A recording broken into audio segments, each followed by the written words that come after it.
안녕하세요. 함께하는 부동산 채널입니다.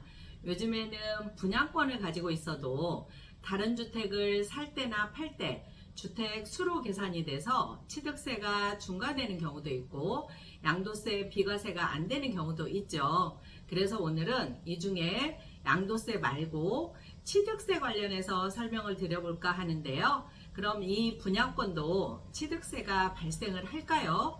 분양권 상태에서는 등기를 하는 것이 아니니까 취득세가 발생을 하진 않죠. 취득세는 이 분양권이 완공이 돼서 주택으로 바뀌는 시점, 즉 잔금 납부하고 등기하면서 취득세가 발생을 하는데요. 그럼 이때 취득세는 어떤 기준으로 해서 내야 할까요? 또 이 분양권을 중간에 배우자에게 증여하거나 세대 분리 또는 세대 합가했을 때 취득세가 어떻게 달라지는지 생각만 해도 어렵고 복잡해 보이죠. 그래서 오늘은 이 분양권을 살 때나 당첨됐을 때 더 신경 주의해야 되는 취득세 규정에 대해서 구체적인 사례를 통해 알아볼게요. 원래 분양권은 주택은 아니죠. 주택을 취득할 수 있는 권리인데요.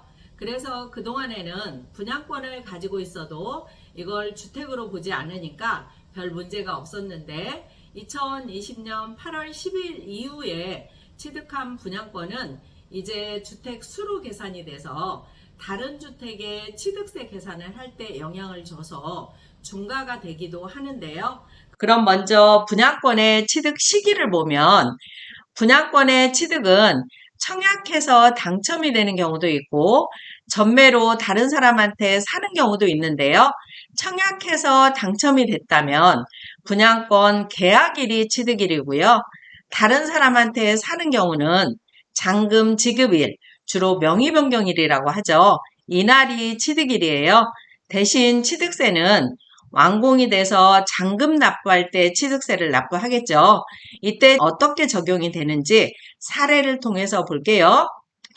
예를 들어서 2017년 5월에 A주택을 취득을 하고 20년 3월에 B주택을 취득을 해서 두 주택을 가지고 있는 사람이 C분양권을 22년 7월에 취득을 했다면 이 C분양권과 합쳐서 주택이 3주택이 되죠. 그리고 나서 A주택을 매도를 했다라고 하면 분양권이 완공이 돼서 주택을 취득을 할 때 취득세율은 어떤 기준으로 해서 내냐라고 하면 이 C분양권 취득할 당시에 주택 수를 계산을 해서 취득세를 부과를 하는데요. 이 C분양권 취득할 당시에 3주택자였죠. 그래서 3주택에 대한 취득세를 납부를 한다. 비조정지역이면 8%, 조정지역이면 12%의 취득세를 내겠죠.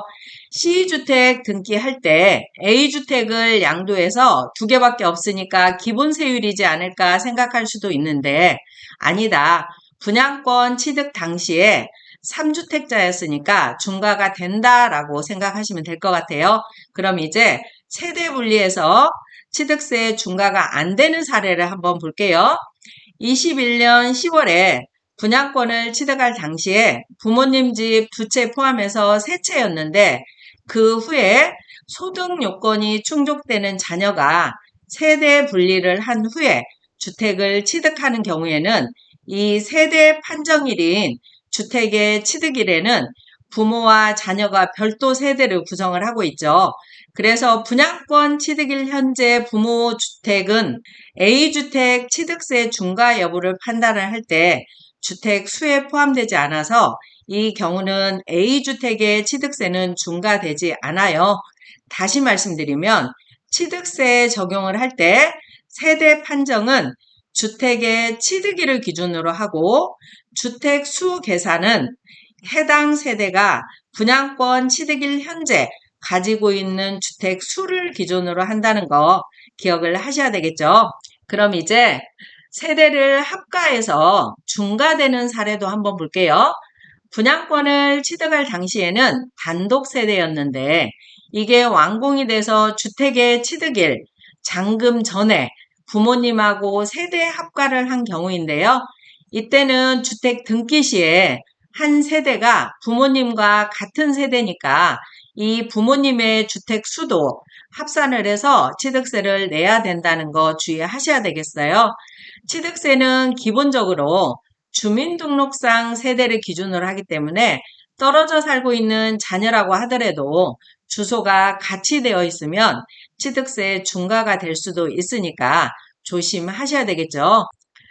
또 다른 사례는 분양권 취득할 때 3주택자가 한 주택을 처분하고 분양권을 배우자에게 증여하면 증여 당시 주택수 3주택 아니고 2주택으로 계산을 해서 취득세를 납부한다는 것도 알아두시면 좋겠네요.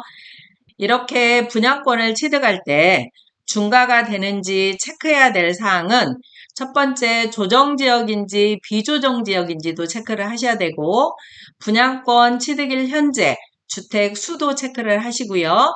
이게 완공이 돼서 주택을 취득을 할 때 세대 분리나 세대 합과가 있는지도 반드시 체크를 하셔야 되는데요. 결론적으로는 1세대의 판단은 주택의 취득일을 기준으로 해서 판단을 한다. 대신 주택수 판단은 분양권 취득 당시 주택수를 기준으로 해서 판단을 하니까 분양권을 가지고 계신다면 등기 시에 1세대가 분양권을 취득할 당시 소유하고 있는 주택 수에 의해서 취득세율이 결정이 되니까 잘 체크를 하셔서 절세할 수 있는 여러분들이 되셨으면 좋겠습니다. 오늘 영상 도움되셨으면 좋아요와 구독하기 꼭 눌러주세요. 감사합니다.